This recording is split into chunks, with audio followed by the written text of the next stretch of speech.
നാട്ടിലെ കൃഷിക്കാഴ്ചകളും പുത്തൻ നാട്ടറിവുകളുമായി നാട്ടുപച്ച വീണ്ടും നിങ്ങൾക്ക് മുന്നിൽ. ഏവർക്കും സ്വാഗതം. വേനൽക്കാലം ചക്കകളുടെയും കാലമാണ്. ചക്ക കായ്ക്കുന്ന പ്ലാവുകൾക്ക് പ്രിയമേറുന്ന സമയമാണിത്. വിവിധ തരം പ്ലാവുകളുടെ അപൂർവ ശേഖരമുള്ള ഒരാളെയാണ് ഇന്ന് നമ്മൾ പരിചയപ്പെടുന്നത്. പ്ലാവ് ജയൻ.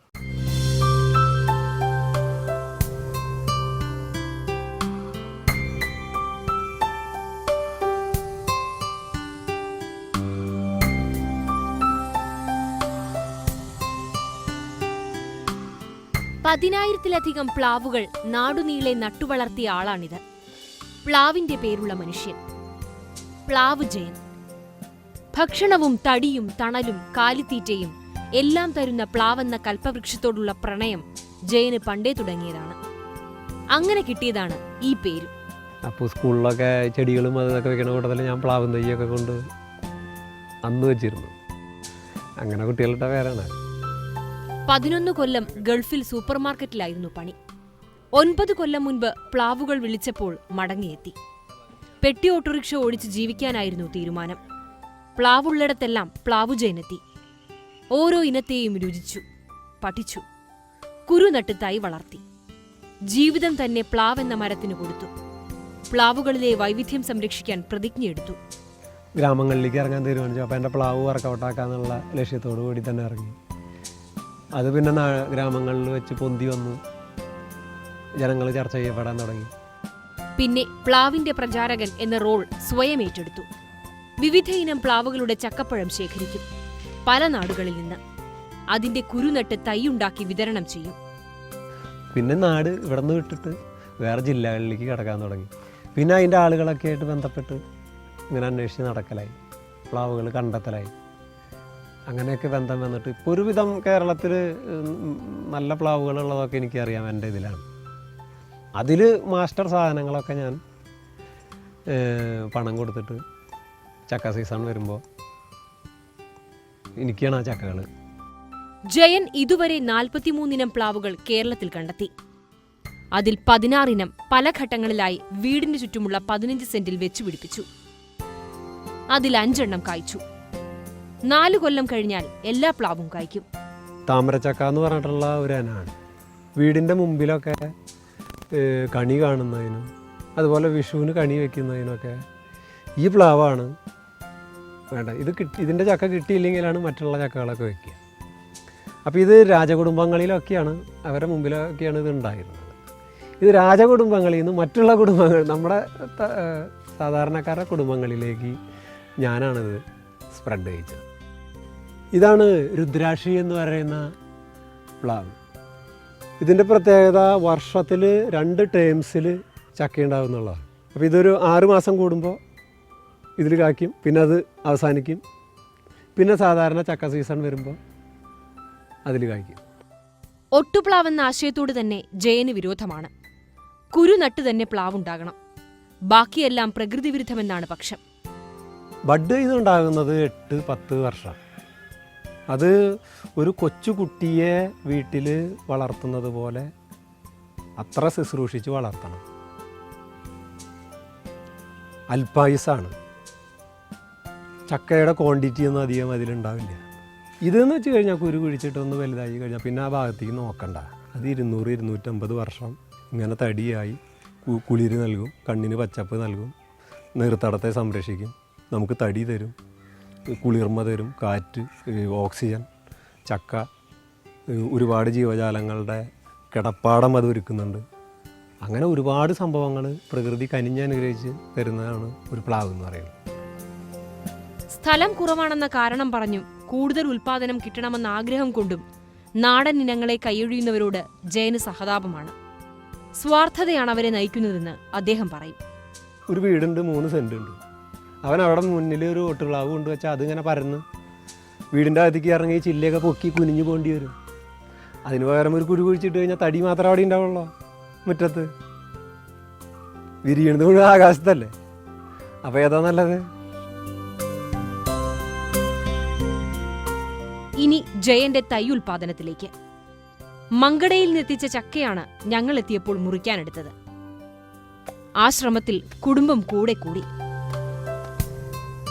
തേനൂറുന്ന ചക്കപ്പഴത്തേക്കാൾ ജയന്റെ നോട്ടം കുരുക്കളിലായിരുന്നു. അവയിലാണ് എത്രയോ തലമുറകളെ മധുരമൂട്ടാനുള്ള പ്ലാവുകളുടെ ജീവൻ ഒളിച്ചിരിക്കുന്നത്. പുറത്തെടുത്താൽ അധികം വൈകാതെ കുരു വിതയ്ക്കണം. ആട്ടിൻ കാഷ്ഠവും മണലും ചാരവും ചേർത്തിളക്കിയ മണ്ണിൽ കുരു നടും. കുരു പാവിയതിന് ശേഷം ഒരു 8-9 ദിവസങ്ങൾ കഴിഞ്ഞാൽ അത് മുള പൊട്ടി തിരി നീട്ടി ഇലകൾ വിരിയാൻ തുടങ്ങും. അപ്പോൾ ഇങ്ങനെ തിരി നീട്ടി വരുന്ന ഈ സ്റ്റേജിനെയാണ് അതിൻ്റെ ബീജാങ്കുരണ വേള എന്ന് പറയുന്നത്. പഴം തന്ന ചക്കയുടെ അതേ ഇനം തൈ തന്നെ ജയൻ നട്ടാൽ മുളച്ചുവരും. അതേ ഇനത്തിലെ ചക്ക തരും. ചക്കയിൽ നിന്ന് കുരു തിരഞ്ഞെടുക്കുന്നതിലാണ് ഇനം മാറാത്തതിന്റെ സൂത്രമിരിക്കുന്നത്. സൂത്രവിദ്യ കുരു തിരഞ്ഞെടുക്കാനുള്ള ഒരു കഴിവുണ്ട്. ഒരു ചക്കയിൽ ഒരു 100 കുരു ഉണ്ടെങ്കിൽ 7-8 കുരുവാണ് അതേ ഇനം തന്നെ ഉണ്ടാവുള്ളൂ. അപ്പോൾ ആ കുരു എല്ലാം കൂടി നമ്മൾ തിരഞ്ഞെടുത്തിട്ട് എനിക്കിപ്പോൾ ഇത് കയ്യിലിട്ട് തിരുമ്പിയാൽ തന്നെ ഒരുവിധം അത് ഞാൻ ഗണിച്ചെടുക്കും. ഇതെന്തെങ്കിലും സിദ്ധിയോ വിശ്വാസമോ അല്ല, കൃഷിശാസ്ത്രമാണ്. കൃഷി അറിവുള്ള കർഷകന് കുരു തിരഞ്ഞെടുക്കാൻ വിഷമമുണ്ടാകില്ല. ഒരുപാട് അലഞ്ഞു നേടിയ തന്റെ അറിവുകൾ ഒറ്റയടിക്ക് വെറുതെ അങ്ങനെ പറഞ്ഞു കൊടുക്കാനും ജയന് മനസ്സില്ല. ഒരുപാട് കാർഷിക വിജ്ഞാന കേന്ദ്രങ്ങളിലെ ഡോക്ടറേറ്റ് ബിരുദധാരികൾ എന്നെ വിളിക്കുന്നുണ്ട്. അതിന് വേണ്ടി ഇങ്ങോട്ട് വരാമെന്ന് പറയുന്നുണ്ട്, ഇത് പഠിപ്പിച്ചു കൊടുക്കാനേ. അങ്ങനെ അവൻ അവിടെ ഇരുന്ന് ഒന്നും അറിയാണ്ട് ഞാൻ ഇത്രയും കാലം ഇത് ഗണിച്ചെടുത്ത് പഠിച്ചിട്ടുള്ള സംഭവം പഠിപ്പിച്ചു കൊടുക്കാനല്ലല്ലോ, അവനെ പറയുന്നത് കേൾക്കാനല്ലല്ലോ. അപ്പോൾ അത് ശരിയല്ല, അവരന്വേഷിക്കട്ടെ, പണിയെടുക്കട്ടെ. പ്ലാസ്റ്റിക് കവറുകളിൽ വിതച്ച വിത്തുകൾ തണലത്ത് സൂക്ഷിക്കും. വിത്ത് മുളയ്ക്കാനായി വെള്ളമൊഴിച്ച് കാത്തിരിക്കണം. വേനൽക്കാലത്താണ് തൈയുണ്ടാക്കൽ. മഴക്കാലത്ത് കൊതുകുകളുടെയും ചെറുജീവികളുടെയും ശല്യമുണ്ടാകും. അത് വിത്തും തൈയും ചീഞ്ഞുപോകാൻ കാരണമാകും. ജയൻ വേനലിൽ നടുന്ന കുരുക്കളെല്ലാം മുളച്ചു കിട്ടും. പ്ലാന്റിങ്ങിൽ ശ്രദ്ധിക്കേണ്ട കാര്യം എന്ന് വെച്ച് കഴിഞ്ഞാൽ മഴക്കാലത്ത് ഭൂമിയൊക്കെ നനഞ്ഞു കിടന്ന് മണ്ണൊക്കെ സജ്ജമായി കിടക്കുന്ന സമയത്ത് നമ്മളൊരു ചെറിയ കുഴി കുത്തിയിട്ട് ഇതങ്ങോട്ട് പൊളിച്ച് കളഞ്ഞ് അതിൽ പാവി കൊടുക്കുക. അപ്പോൾ മഴ മാറുമ്പോഴത്തേക്കും അത് വേരൊക്കെ മണ്ണിലേക്ക് ഇറങ്ങി സെറ്റപ്പായി വന്നിട്ടുണ്ടാവും. തൈ നടാൻ വലിയ കുഴിയൊന്നും ജയൻ നിർദ്ദേശിക്കില്ല. കുഴി വലുതായാൽ വെള്ളം കെട്ടി ചെടി നശിക്കുമെന്ന് മാത്രം ഓർമ്മിപ്പിക്കും. വളമില്ലാതെ തന്നെ പ്ലാവ് വളർന്ന് കായ്ച്ചോളുമെന്നാണ് ഇവിടുത്തെ പാഠം. അത് ഞാനിതിലിപ്പോൾ ആട്ടിൻകാട്ടത്തിൻ്റെ പൊടിയും എല്ലാം കൂടി മിക്സാക്കി ചെയ്തിട്ടുള്ള ഒരു സംഭവമാണ്. പിന്നെ ആ സമയത്ത് പിന്നെയും വളം ഇട്ട് കഴിഞ്ഞാൽ ഇതിൻ്റെ ചെറിയ നാര് പോലുള്ള വേരുകൾക്ക് അത് ദോഷമാണ് വരിക. ഒരു വളവും വേണ്ട. പിന്നത്തെ വർഷം മഴക്കാലം വരുമ്പോൾ ഇതുപോലെ കുറച്ച് ഉണങ്ങിയ ചാണകപ്പൊടിയോ എന്തെങ്കിലും ഉണ്ടെങ്കിൽ ഇട്ട് കൊടുത്താൽ നല്ലത്, കൊടുത്തില്ലെങ്കിലും കുഴപ്പമൊന്നുമില്ല. പക്ഷെ ഒരു വേനൽ നനച്ചു കൊടുക്കും, ഒരു വേനൽ മാത്രം. നല്ല ചുവന്ന മണ്ണാണെങ്കിൽ 6 വർഷത്തിനകം പ്ലാവ് കായ്ക്കും. തീരദേശത്തെ പോലെ തരിമണ്ണാണെങ്കിൽ കായ്ക്കുന്നത് താമസിക്കും. 26 ഇനം പ്ലാവുകളുടെ തൈകൾ ജയൻ ഇവിടെ ഉണ്ടാക്കിയെടുക്കുന്നുണ്ട്. അതിനായി ചക്കപ്പഴങ്ങൾ നന്നേ ബുദ്ധിമുട്ടി ശേഖരിക്കുന്നു. ചിലവുണ്ട്, വലിയ ചിലവ് തന്നെയാണ്. ഇപ്പോൾ ഒരു ഞാൻ പറഞ്ഞല്ലോ ഒരു 90,000 രൂപയുടെ അടുത്ത് തന്നെ ഇപ്പോൾ മുടങ്ങി കിടക്കുകയാണ്. ഞാൻ ഓരോരുത്തരുടെ ഈ പ്ലാവുകളുടെ ഉടമസ്ഥന്മാർക്ക് ബാങ്കിലേക്ക് അക്കൗണ്ടിലേക്ക് കാശ് അയച്ചു കൊടുക്കുക ചെയ്യാം. അപ്പോൾ അത് മൂത്ത് കഴിഞ്ഞാൽ എന്നെ അവർ അറിയിക്കുമ്പോൾ ഞാൻ ട്രെയിനിൽ പോയി കൊണ്ടുവരും. അങ്ങനെ ഒരുപാട് പണികൾ ഇതിലുണ്ട്. വ്യത്യസ്ത ഇനങ്ങൾ എത്ര ദൂരെയാണെങ്കിലും പോയി കൊണ്ടുവരും. പഴത്തിൽ നിന്ന് കുരുവെടുത്ത് കവറിൽ വിതച്ചാകും എത്തിക്കുക. ഇവിടെ മുളപ്പിച്ച് വിതരണം ചെയ്യും. വ്യാപാരാടിസ്ഥാനത്തിൽ നഴ്സറിയായല്ല ഇവിടെ വിതരണം. പ്ലാവിനോട് സ്നേഹവും നട്ടുവളർത്താനുള്ള മനസ്സും ആവശ്യക്കാരനുണ്ടോ എന്നതാണ് പ്രധാനം. ചെലവാകുന്ന കാശ് തിരിച്ചു കിട്ടണം എന്നതിൽ കൂടുതൽ ആഗ്രഹവുമില്ല. ഞാൻ ഈ പണത്തിന് വേണ്ടിയിട്ട് അധികം അങ്ങനെ പിന്നാലെ നടക്കുന്ന ആളല്ല. അങ്ങനെയാണെങ്കിൽ എനിക്ക് ഗൾഫിൽ നിന്ന് പോരേണ്ട കാര്യമില്ലല്ലോ. നമ്മളിവിടെ ജീവിച്ചിരുന്നു എന്നുള്ളതിന് ഒരു എവിഡൻസ് വേണ്ടേ. ഇവിടെ പട്ടികളും പൂച്ചകളൊക്കെ ചത്തുപോണ്, ജീവിച്ച് ചത്തുപോണ്. അതുപോലെ നമ്മൾ ചത്തുപോയാൽ പോരല്ലോ, നമുക്കൊരു അടയാളം വേണം. ആ അടയാളത്തിന് വേണ്ടിയിട്ടുള്ള സംഭവങ്ങളാണ് ഞാൻ ഉണ്ടാക്കിക്കൊണ്ടിരിക്കുന്നത്. ചില തൈകൾ സുഹൃത്തുക്കൾ വഴി ലഭിക്കാറുണ്ട്. ജലസംരക്ഷണ പ്രവർത്തകൻ ശ്രീപദ്രെ ശ്രീലങ്കയിൽ നിന്ന് കൊണ്ടുവന്നതാണ് ഈ യാഴ്പ്പാണം പ്ലാവ്. ഇതിന്റെ തടി കൊണ്ടുണ്ടാക്കുന്ന തവിൽ പ്രശസ്തമാണ്. അതിൽ 12 എണ്ണത്തോളം തന്നതിൽ 7 എണ്ണം മുളച്ചു. ഒരെണ്ണം ഞാൻ ഇവിടെ പാകി, മറ്റുള്ളത് ഞാൻ ഒരെണ്ണം പഡ്രെ സാറിന് കൊടുത്തു, ബാക്കിയുള്ളതൊക്കെ പ്രമുഖ വ്യക്തികൾക്ക് കൊടുത്തു. അപ്പോൾ ഇന്നിപ്പോൾ ഇത് ഇത്രയും വലിപ്പമായി. ഇത് ഒന്നും കൂടി തടി വെച്ചിട്ട് വേണം ഈ പ്ലാവിന് തറ കെട്ടി അതുപോലെ തന്നെ ഇവിടെ സംരക്ഷിച്ചു പോരുന്നത്. പ്ലാവുകളുടെ വലിയൊരു കാട് എന്ന സ്വപ്നം യാഥാർത്ഥ്യമാക്കാനുള്ള ശ്രമത്തിലാണ് ഇപ്പോൾ ജയൻ.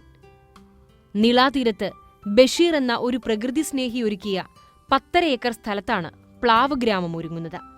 3 വർഷം മുമ്പാണ് ആ പ്രൊജക്റ്റ് ഞാൻ ഏറ്റെടുത്തത്. ഞാറ്റുവേലയ്ക്കാണ് അവിടെ ഇത് പ്ലാന്റിങ് നടക്കുന്നത്. ആ പ്ലാന്റിങ്ങിലേക്ക് വേണ്ട സംഭവങ്ങളാണ് ഞാൻ ഇവിടെ ഉണ്ടാക്കിക്കൊണ്ടിരിക്കുന്നത്. നാട്ടുകല വൃക്ഷങ്ങളല്ലാതും ഉണ്ട്. പ്ലാവുകളാണ് കൂടുതലുള്ളതുകൊണ്ടും പിന്നെ ഞാൻ ചെയ്യുന്നത് കൊണ്ടും അതിനെ പ്ലാവ് ഗ്രാമം എന്ന് ഞങ്ങൾ പേര് കൊടുക്കുകയും ചെയ്യും. പ്ലാവില കടിച്ചു നോക്കിയാൽ ജയന് അതിന്റെ ഇനം അറിയാം. ചിലവ കണ്ടാൽ തന്നെ അറിയാം. പല ഇനം പ്ലാവുകളുടെ ഗുണവും മണവും സ്വഭാവവുമെല്ലാം ജയന് മനപാഠം. കേരളത്തിലെ പ്ലാവുകളുടെ ഒരു ഭൂപടം ജയന്റെ മനസ്സിലുണ്ട്. ഇത് വെള്ളച്ചുളയൻ ചക്കയാണ്. വെള്ളച്ചുളയാണ് ഇതിനുണ്ടാകുക. വെള്ളാരൻ ചക്കാന്നും പറയൂ ഇതിന്. ഇത് നല്ല മണമാണ്. പഴുത്ത് കഴിഞ്ഞാൽ വെട്ടിക്കഴിഞ്ഞാൽ വെളുത്തിരിക്കും. അതുകൊണ്ടാണ് വെള്ളാരൻ ചക്ക എന്ന് പറഞ്ഞത്. നല്ല മധുരമുള്ള ചക്കയാണ്. സ്വന്തം അന്വേഷണത്തിൽ കിട്ടിയ പ്ലാവറിവുകൾ കുറിച്ചുവെച്ച് പുസ്തകമാക്കി. പ്ലാവിനെക്കുറിച്ചുള്ള പഴഞ്ചൊല്ലുകൾ മുതൽ ശാസ്ത്രവിശേഷങ്ങളും പുരാണ കഥകളും വരെ ഈ പുസ്തകത്തിലുണ്ട്. 4 പതിപ്പുകൾ ഇതിനകം പുറത്തിറങ്ങി. പിന്നെ ഇതുമത്തെ ചക്കയൊന്നും ഞാൻ ഇടാറില്ല. ഒക്കെ ഞങ്ങൾക്ക് വേണ്ടത് ഇട്ട് കഴിക്കും. പിന്നെ എല്ലാം കിളികൾക്ക്. ഇവിടെ കിളികളുടെ ഒരു വലിയ ആവാസ കേന്ദ്രമാണ്. എല്ലാ തരം കിളികളും ഇവിടെ വരും. അവർക്കറിയാം ഇത് അവർക്ക് വേണ്ടിയിട്ടാണ് ഉണ്ടാക്കിയത്. കിളികൾക്കൊന്നും തന്നെ എന്നെയൊന്നും പേടിയില്ല. മക്കളെ പേടിയില്ല. അണ്ണാറക്കണ്ണന് പേടിയില്ല. അവർ കാണുമ്പോൾ ഓടാറില്ല. കാരണം അവർക്കറിയാം ഇത് അവർക്കൊക്കെ വേണ്ടിയിട്ടുള്ളൊരു സംഭവമാണെന്ന് മനസ്സിലായിട്ടുള്ള പോലെയാണ് ഇപ്പോൾ ഇവിടെ. പ്ലാവ് ജയൻ കഴുത്തിലണിഞ്ഞിരിക്കുന്ന ഈ മാലയിലെ മുത്തുകൾ വരെ പ്ലാവിന്റെ തടിയിലുണ്ടാക്കിയതാണ്. പ്ലാവുകൾക്കു പിന്നാലെ നടന്ന ഈ ജീവിതത്തിൽ പലതും ജയൻ കേട്ടു. ഓർമ്മയിൽ നിൽക്കുന്ന അനുഭവം എന്ന് വെച്ച് കഴിഞ്ഞാൽ എനിക്കിപ്പോൾ പ്രാന്തൻ്റെ ഇമേജാണ്. ഒരു പ്രാന്തൻ്റെ ഇമേജാണ് ഈ സൊസൈറ്റിയിൽ എനിക്കുള്ളത്. അപ്പോൾ ഇതിങ്ങനെ അന്വേഷിച്ച് നടക്കുമ്പോൾ അങ്ങനെ ആളുകൾ പറയും. പിന്നെ എൻ്റെ വ്യക്തി ജീവിതം ഞാൻ കളഞ്ഞു. എനിക്ക് സമ്പന്നനായിട്ട് ഒരു കാറൊക്കെ മേടിച്ച് ഒരു ഡ്രൈവറെയൊക്കെ വെച്ച് നടക്കാൻ പറ്റുന്ന സിറ്റുവേഷൻ ഇപ്പോൾ ആകുമായിരുന്നു. അതൊക്കെ ഇട്ടെറിഞ്ഞിട്ടാണ് നമ്മൾ ഈ പെട്ടി ഓട്ടോറിക്ഷ ഓടിച്ച് എൻ്റെ പിന്നാലെ നടക്കുന്നത്. പ്ലാവിനു വേണ്ടി നൽകിയ ജീവിതത്തിൽ നഷ്ടമൊന്നും ജയന് തോന്നിയിട്ടില്ല. ജൈവ വൈവിധ്യ ബോർഡിന്റെയും വനം വകുപ്പിന്റെയും അടക്കം നിരവധി സമ്മാനങ്ങൾ ജയനെ തേടിയെത്തിയിട്ടുണ്ട്. പ്ലാവുകളുടെ ഭാവങ്ങളും രൂപങ്ങളും അതിൻ്റെ നിൽപ്പും എടുപ്പും മനുഷ്യ മനസ്സുകൾക്ക് മനസ്സിലാക്കാൻ കഴിയുന്നതിലപ്പുറത്താണെന്നാണ് ഞാൻ എഴുതിയിട്ടുള്ളത്. ഇത് ഇപ്പോൾ ഞാൻ ഇത്രയും കാലം ഇതിൻ്റെ പിന്നാലാണെന്നെങ്കിലും എനിക്ക് പിടി തരാത്തൊരു വൃക്ഷമാണ്. 1 ലക്ഷം പ്ലാവുകൾ നടുക, അതാണ് പ്ലാവ് ജയന്റെ മുന്നിൽ ഇപ്പോഴുള്ള ലക്ഷ്യം.